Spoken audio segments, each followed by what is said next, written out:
Good morning, America. History. What does history mean? How do we learn history? We learn it from others in the stories and the fables and the books. And then, if you pay attention, you learn that the victor writes history much more thoroughly than true history. And it gets rewritten. So, why does this matter?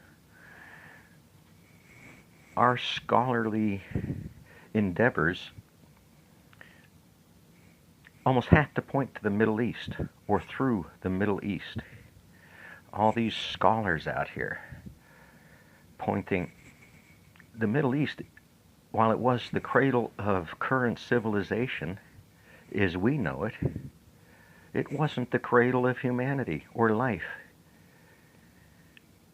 Somehow, 2,000-year-old idea of gods has usurped tens of thousands of years of human history, the actual history of this planet.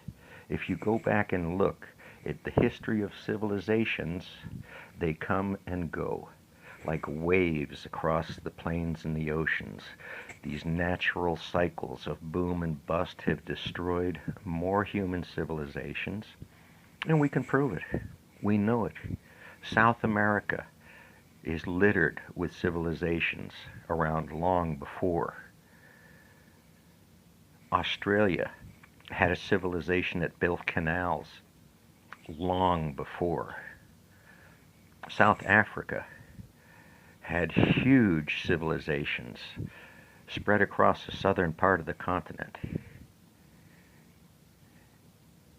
And that's disappeared.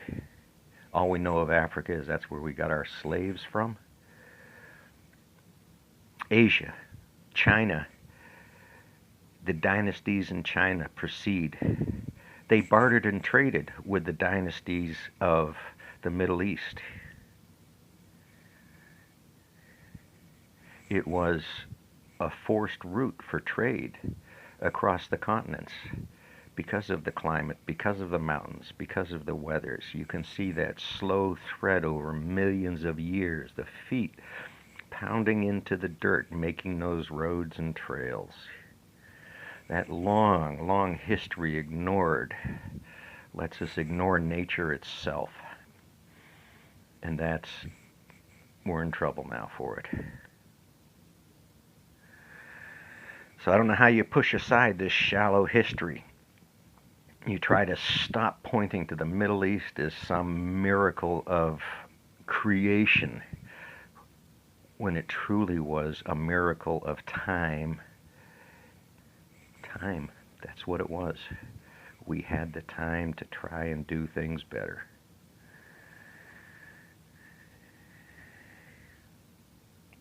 Ah, well. Morning, folks.